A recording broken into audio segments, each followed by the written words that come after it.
We're going to take a look at some alternative designs to the entangled rollup structure. Before I begin, my name is Pavel, working in the Metis ecosystem for about 3 years. I did a lot of interesting things, but today I'm going to be talking about entangled rollups. You can follow, I don't know, socials.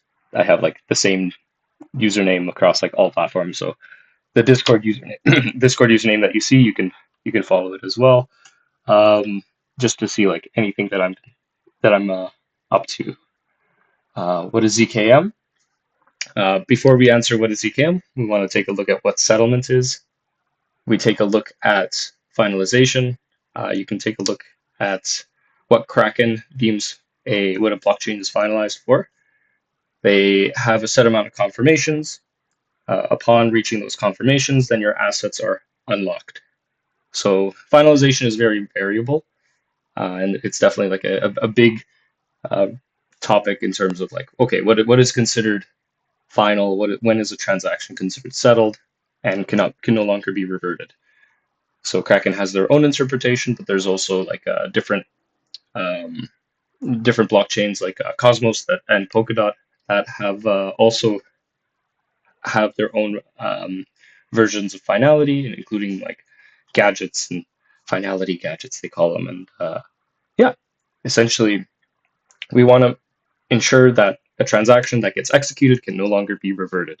And we'll be exploring some systems of how to maintain that finality in this session. So universal settlement. When we talk about universal settlement, we essentially mean that the execution of one blockchain or one computation in one blockchain, the results are deemed finalized and settled on that blockchain, and as a result, I can do whatever operations on another blockchain as a result of that. So this can be token transfers, this can be governance votes, it can be like smart contract upgrades, et cetera, et cetera. And again, we'll look at some examples today. So what an entangled rollup is, essentially just a way to pass messages from one blockchain to another using zero-knowledge proofs. So zero-knowledge proofs as the message passing infrastructure. And then over here we have a diagram that just outlines in the white paper how that looks like. But in all honesty, message passing doesn't need 2 layers. For some designs, it may need 2 layers, but you can do the same exact thing using just like the layer 1 to layer 1 connection. But for things like cost reduction or I guess the settlement time as well. So cost reduction mainly is this is where a layer 2 can be used to decrease the cost of actually posting these proofs. And as you know, layer 2s are very good at that cost reduction by bundling transactions together and then sending them all to the layer 1 for finalization. So there's this term of quantum entanglement, very complicated term in terms of just the quantum physics and all of that. But I think it fits very well with what we're doing, minus the complicated part. Essentially, we're doing what quantum entanglement relates to, where we're taking the information from one particle, the characteristics of that particle, and we can essentially relate what that information is across any location. So this is maybe like a very niche term to understand, but in the sense of a quantum network,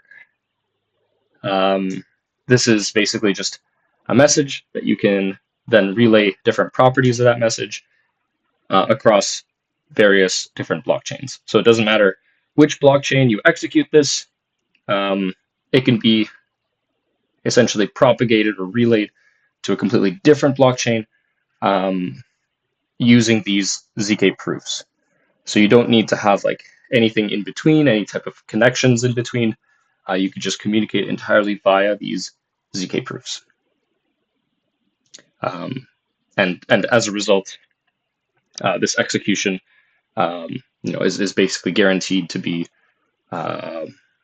trustless by design, as ZK proofs are essentially they confirm that the execution has happened on that blockchain, and as a result, this execution can be propagated to a different blockchain, knowing that that result was successful. So what is ZKM? ZKM is building the quantum network using entangled rollups to enable universal settlement. This is the overall idea of the universal settlement network, where we take a variety of different L2s, and then we're able to use it as both a compatibility layer as well as a unified native liquidity.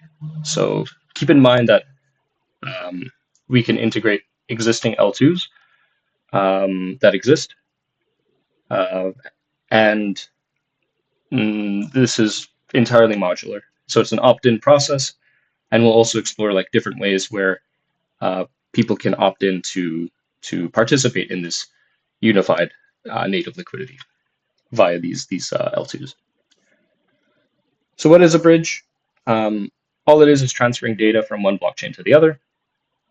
And then there's different types of assumptions related to liquidity, infrastructure, trust. So these are the three main types of assumptions: externally verified, natively verified, and locally verified. Or three different types of bridges. There's more. There's like ZK base bridges, but to put it just as a summary, when we're talking about externally verified bridges, we mean that there is some trusted component to it. So there is like a group of validators that are coming in to validate that the transaction has executed. This is basically bridges today. Most bridges today are externally verified. So there is some trusted component. They rely on an external blockchain in order to facilitate these types of transactions. And so you need to depend on their validator set rather than the validator set of a native blockchain. So natively verified, this is layer 2's, essentially any blockchain that utilizes another blockchain for settlement. So when we think of this, think of layer 2's, so like Metis, like Optimism, like Arbitrum, ZK Sync. So all of these are natively verified. They're using the Ethereum's native consensus in order to verify the different things within there. Let me just set on Do Not Disturb. There we go. Okay. Finally, there's locally verified, and that's where IBC comes in, so inter-blockchain compatibility. And then with this, you essentially have like a module that's included within a node. But of course, in order for this to be, it's essentially native security because you're using basically a common messaging protocol like HTTP. If you're familiar with this, there's that's how you access websites. You're using a common protocol that's secure, or HTTPS is the secure part of that. But you're essentially taking this protocol, but the downside is everyone else has to adopt it. And as a result, there's not a lot of liquidity in these systems. So keep in mind all of these, like all of these bridges, they all do similar things. It's just there's minor details where you can't have at least within just these designs, you can't, there is some type of limitation. But within ours, we're looking at how we can essentially extend past those limitations and maybe solve them within some unique structures here. So what are ZK proofs? There's two main use cases: privacy and verifiable computation. We are currently focused on verifiable computation with the ability to extend to privacy. Although we're not focused on privacy as of yet, because privacy requires a lot of, let's say, additional integrations some of which might not be, or not additional integration, sorry, additional computational resources. And I don't think that most people here probably don't have machines that have like 128 gigabytes of RAM and tons of processing power. So we're focused on offloading computation maybe to a prover network, which then has those like big machines, and then being able to run these proofs. But then the eventual goal when these when optimizations come, you can likely run these locally on devices. But of course, that's going to take a little bit of time to do that. All right, so let's take a look at some alternative use cases. The first one is transfers between blockchains, just token transfers, so USDT. So I can transfer from one blockchain to the other, USDT. NFT transfers is another big example that um, is very commonplace. There's I don't know, the Utes collection. That's probably one of the more notable ones that actually transferred their assets to different blockchains, depending on, I guess, the business case and the business need. And they have definitely gotten some popularity between this. This is not a Utes, this is a Bored Ape, but if you're familiar with like NFTs, Utes is probably the collection to be known for, like the bridging. Um, Another one is smart contract code upgrades. So, for example, when you're coming in and let's say you are a multi-chain protocol and that you're looking to upgrade across all different networks, that's definitely a big feat. And to do something simultaneously across all networks, having some way to coordinate all of that is also very difficult. I think there's some like systems that basically enable like a certain trusted party to be able to enable these smart contract code upgrades. But the ideal form is that no contract code upgrades are necessary. But then, if you're planning to expand, if you're planning to provide services for DeFi users, you want to enable these upgrades across all ecosystems. Um, and sometimes, this this definitely would be applicable for, I don't know, like the big multi-chain providers. So uh, I'm thinking just of different like multi-chain apps like Sushi, Uniswap, Aave, like Beefy Finance. So they all have their multi-chain applications. They're all deployed on multiple blockchains, but there's no real way that this coordination is done across all of them. There is like I believe a trusted layer where you give access, but with the advent of these cross-chain messages, you can do fully you can do contract code upgrades across multiple different blockchains with just one with just one transaction. So that's the idea for the future and what we're looking into. And then finally, we got a cup of water, liquidations. So you might have assets on one blockchain that you want to use for collateral, and then as a result, you want to take out collateral on a different blockchain. And then this might be for, so with Aave, for example, Aave is available on many different types of blockchains, but they're all isolated in effect. So the deposits that you put into one um, one, let's say, pool is cannot be used in a different blockchain. So it has to all be isolated. Now, of course, there's debates on like contagion and all of this type of thing. Like for example, blockchain risk. We had like the Harmony hack that happened, and then Aave just disabled Harmony because the bridge hack. So there's definitely different like risk factors for all of this. So maybe having like the multi-chain approach where you can disable certain blockchains on the network is good, but then there's other alternatives that can be used that people can use liquidity on one chain, and then as a result, take out a big, let's say, loan on a different chain, and then use it for different purposes. So you don't need to have a lot of this liquidity directly on all on a single chain, and then there's definitely ways that we can utilize this to make it more capital efficient. So rather than like having 20 separate ecosystems, which would require 20 different pools, which then would require uh, a lot of um, a lot of liquidity to be present in every single ecosystem. You can have like one unified ecosystem, which you can take out loans from others.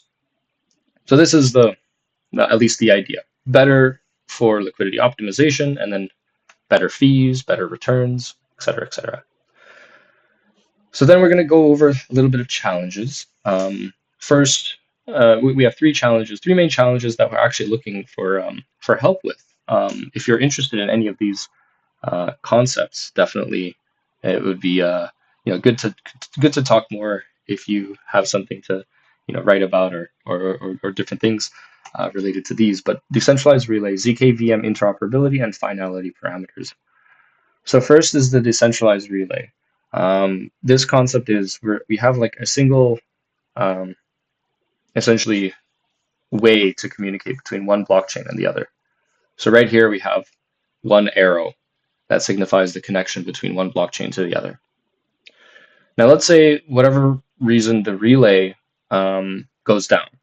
Right? It could be an issue with just the implementation, but essentially if a relay goes down, it's not the worst thing in the world. You could still send transactions manually, kind of like how if a website like a dApp goes down, you could still withdraw your funds via Etherscan, for example. If they deployed their contract code, you can use Etherscan to then withdraw all of your assets if anything happens.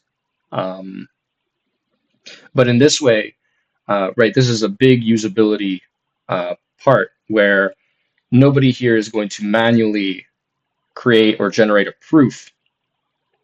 We're all going to depend on some type of relay in order to facilitate this. Of course, the end result is that everyone would be able to generate a proof themselves if needed. But again, we want there to be a form of redundancy for this. So if one connection is eliminated, then you can't message. Now you can make a manual message. So you can create a ZK proof and then send it to, for example, blockchain 2. But a better system for scalability, maintainability would be to have multiple different relayers. So if one of them goes down, you still have multiple others. So this is the same thing with like RPCs, right? RPCs, you need to, whenever you use MetaMask, you're connected to Infura. But if Infura goes down, or if, for whatever reason, like there maybe it's like region blocked or something like that, you can still use your own RPC to access, the blockchain.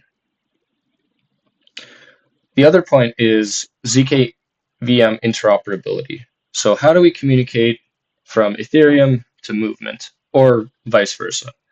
How do we reach that interoperability? So most ZK VMs have native support for Rust. ZKM is doing something different where we're actually natively supporting Golang first. The reason why we want to support Golang is because most EVM blockchains, for their node implementation, so for example, Avalanche, Ethereum, Phantom, Cosmos, they all have a Golang version that would be able to be used to essentially run a node on their blockchain. Why is this important? Why is this important for us? Well, to get this cross-chain interoperability, essentially what we're doing is we're proving that an execution happened on one blockchain, and that execution was correct. Now, what these different types of client implementations, or at least the Golang implementations for Avalanche, for Ethereum, for Phantom, for Cosmos, is that it's already built into the node to verify that the transaction actually executed and it was verified by all the other nodes. So if you run the computation of like, hey, did this transaction happen? You can actually generate a proof that that this computation actually happened, and as a result, that proof basically says that, oh, this NFT was sent to the bridge contract. Therefore, you can generate a proof that then would be able to mint that NFT on the different blockchain.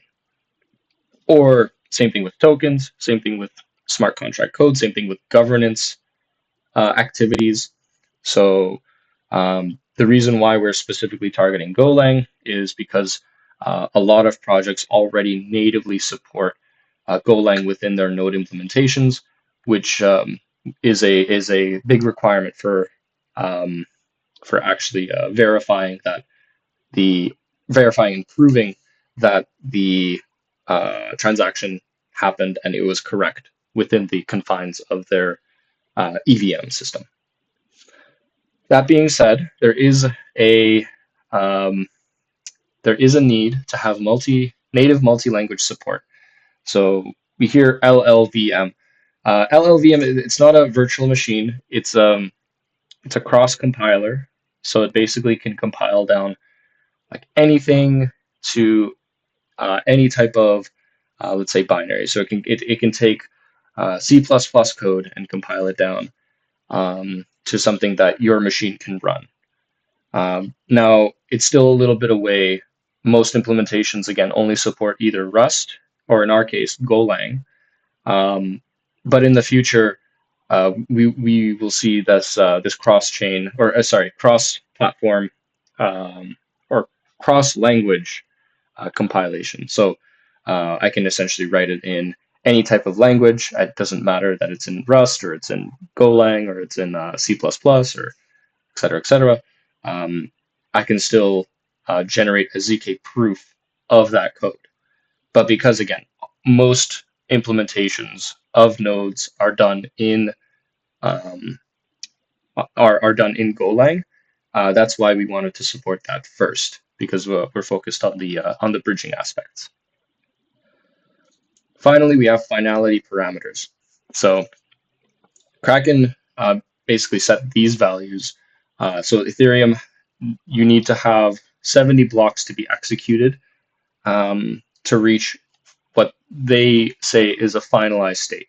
So I think that's one epoch within Ethereum.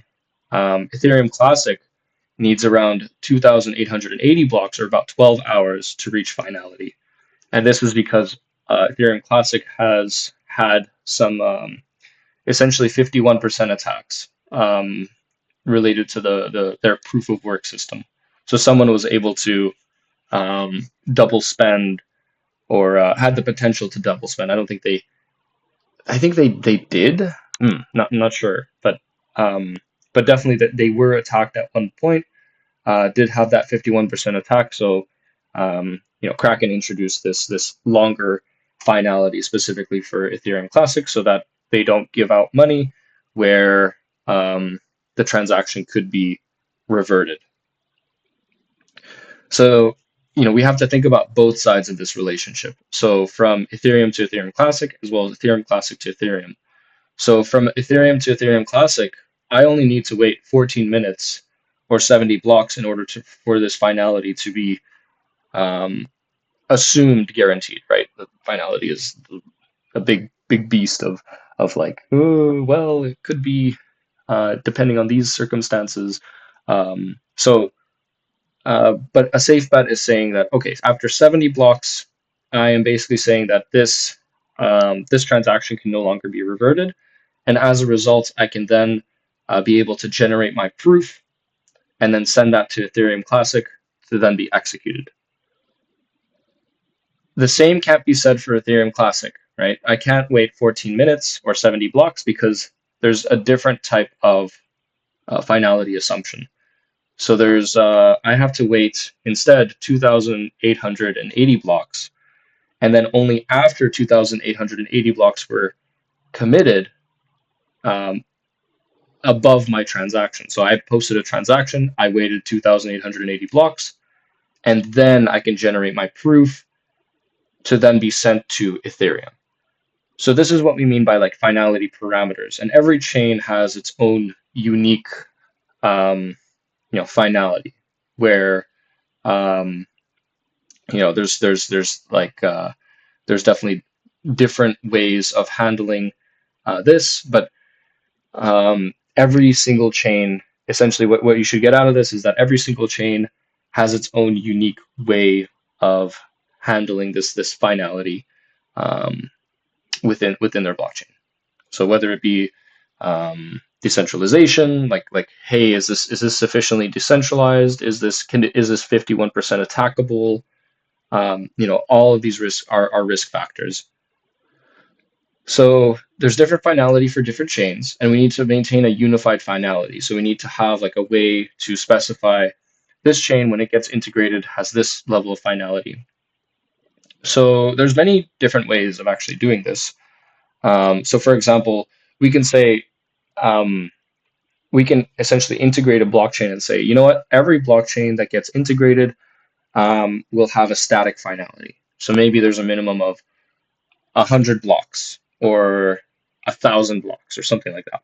Of course, if any blockchain that gets integrated into this, and just like Ethereum Classic, if they have like a double spend or a 51% attack, that would expose to some risk factors.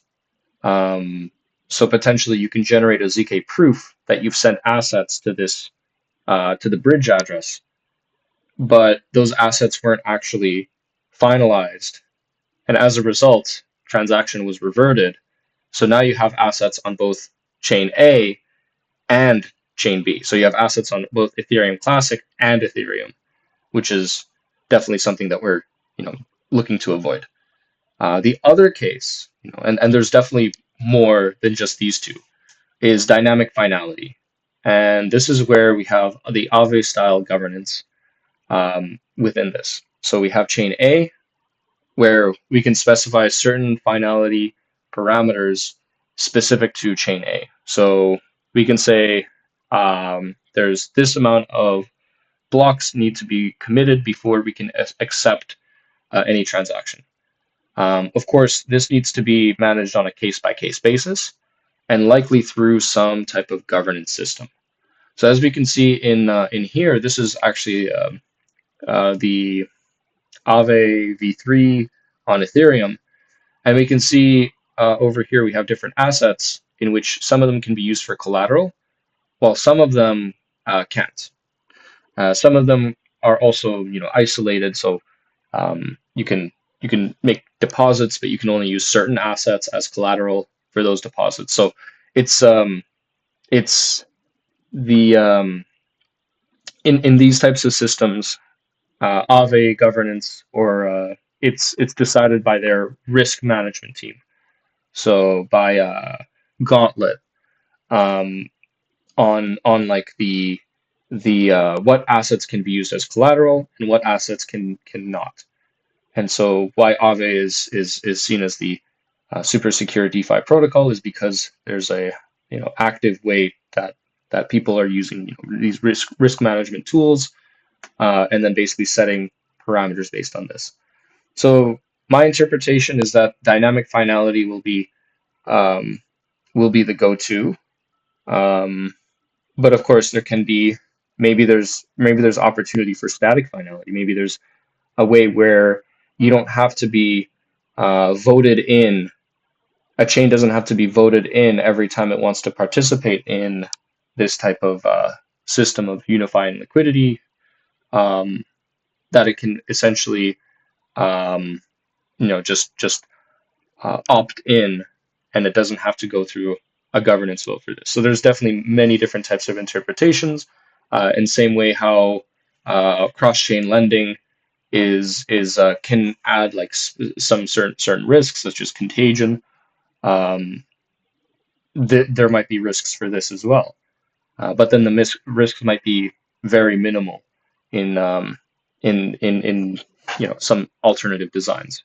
So definitely looking for ideas and people coming in and contributing to this vision of, okay, well, how do we manage these different types of interactions between different types of chains, and how do we guarantee that transactions can't be reverted from one chain to the other? So we took a look at two different things. We took a look at alternative designs, token transfers, multi-chain code upgrades, cross-chain liquidations. There's definitely many more designs that this can be used for. For example, governance. So the multi-chain code upgrades is in relation to governance. So whenever someone votes on code changes, that affects all ecosystems equally. And then cross-chain liquidations. That's something where a very interesting concept where you can have like lending platforms, that are not based on a single chain and are instead on all the chains, but connected via this system of entangled rollups. Next is that we have looked at some cross-chain design challenges. Decentralized relays. How do we make sure that users have the best experience possible without experiencing any downtime when using the bridge? Because if a bridge experiences downtime, then that's not a good sign of things progressing. Of course, funds won't be lost the same way how if Solana stops, the funds are still there, but it's still an issue in terms of if you're running business critical operations and you rely on this infrastructure to work. So ZK-VM interoperability. How do we make this work across different types of VMs and especially different types of code bases? So currently we support native Golang, and other ZK VMs support native Rust, but then everyone's working towards that, more languages. So the ability to verify any type of computation across any type of blockchain. And then finally, we looked at finality parameters. We looked at two styles, static finality or the dynamic finality or dynamic parameter finalities. So different types of methods as well, and then how that can be managed as an ecosystem. So will this be more restrictive? Will this be managed by governance, or will this be more open? So there's definitely many different types of interpretations, and not one solution is the best. So there's definitely different trade-offs involved when designing these. So yeah, that's basically the presentation. I guess I can help answer any questions, or we can just call it a day. We have two questions. I think they'll be quite quick ones. So I've simplified the one asked by the audience member. How do ZKPs enable the immediate linking of states across chains? So what special properties do ZKPs have that enable this? So when you're proving execution, let's say a transaction happens. I'm sending tokens to the bridge contract. That is an action that happens. Eventually, that action gets finalized. A certain amount of blocks. We can then take that transaction and we can generate a ZK proof that the transaction has executed successfully. And as a result, I now have a proof of that execution. So when I have that proof of that execution, I'm essentially showing to whatever type of verifier, and this is typically to another blockchain when we're talking about bridging, I can show to another verifier that this transaction did in fact happen. You might not know where it happened. You might not know, like there's a previous presentation that I gave on the privacy aspect. So you might not know even where this execution happened. That's what makes it zero knowledge. But what you're doing is you're proving that that execution resulted in correct outcomes. So, for example, when I'm running Geth, so Go Ethereum, that's a node client.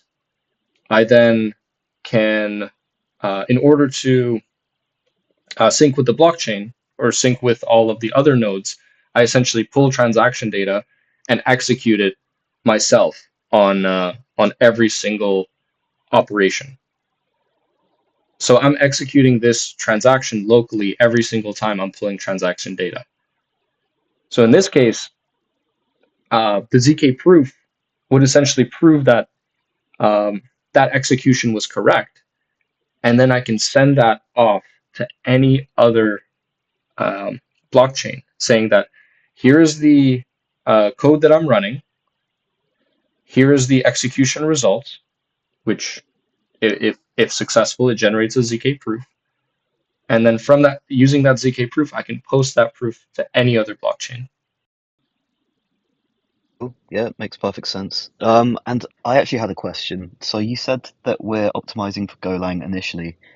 I'm actually trying to write like a mini article on this, and I'm pretty sure that what you said, the reason was that we're optimizing for Golang initially, is something that I haven't actually included. So I'd be interested to hear you just go into that, at least, very briefly, if you've got the time. Yeah, yeah, absolutely. Or So maybe we could take it to DMs if you'd rather. But yeah. yeah, like the main reason for Golang is because most EVM based nodes um, are have a Golang implementation. Likely the reason why. Now, you can write node implementations in any language, and it should be like it should still work as long as you follow like the parameters of essentially the RPC style. Like I think it's yeah, as long as you follow the standard, um, it should work, right? So you can create a for example, I think Nethermind uses C sharp, I believe. I think. So Nethermind is another client and it uses C sharp, I think. Either C, some type of C based language. So you can use any type of client to prove, let's say, transactions. It's just that um, Go Ethereum is the most popular, and as a result, it's the most forkable. There's a lot of people that are currently working in the Go Ethereum ecosystem, and as a result, a lot of people, instead of creating their new client implementation and then adding like support for different things, because Go Ethereum has different things. At least when I tried it, like I tried different node setups, but Go Ethereum allowed me to, for example, have like uh, you typically need like a large SSD in order to run a node. So like a terabyte of I think even more now. So a couple terabytes of SSD space, but you don't actually need the full SSD. You just need the SSD for I believe it is the header file, something like that. But you can take a majority of that data um, and you can actually store that using Geth. You can store that in a data repository, in which there's a hard drive instead of an SSD. And a hard drive is slower, but it can store more space. But because it had that additional function, so I wasn't able to run a Nethermind node on my laptop, for example, because it only had my laptop only had like 512 gigabytes of storage for SSD. And the Ethereum blockchain is I think like a terabyte or like something like above that. Um, so Nethermind didn't allow me to do this, where I can split parts of the data storage. I can only have one part of the data storage there. While Geth allowed me to split the data storage so that part of it, the part that wasn't needed on the SSD, could be offloaded to the hard drive, and then the part that was needed on the SSD, which is maybe like 100 gigabytes or something, could be uh, is on the SSD. So that's basically the main reason, is that a lot of support went into the Golang implementations of Node software, and as a result, it is more adopted within a lot of these blockchain ecosystems, because one, a lot more developers are working on the Golang implementations of this Node software, and as a result, there's going to be more support for that because it's the default that people go to. That being said, Ethereum client diversity, people say like, oh, well, if there's a bug in Geth, potentially that can shut down the entire Ethereum network if everyone upgrades at the same time, which, unlikely, but at the same time, you have this effect of, one node controlling a large majority of the market share, which then has its own risks associated with it. So hopefully that gave a little bit of insight for why specifically Geth, why we're focusing on that, mainly because developers are focusing on that, and we think that for cross-chain interoperability, it's a great start. And then later on, Solana, for example, is Rust-based, Move-based languages, so like Movement, Sui, Aptos, they're also Rust-based. So that's a next implementation that would be, let's say, more mm, let's say it would be the logical next step, and then afterwards, supporting additional languages. But that should come within time.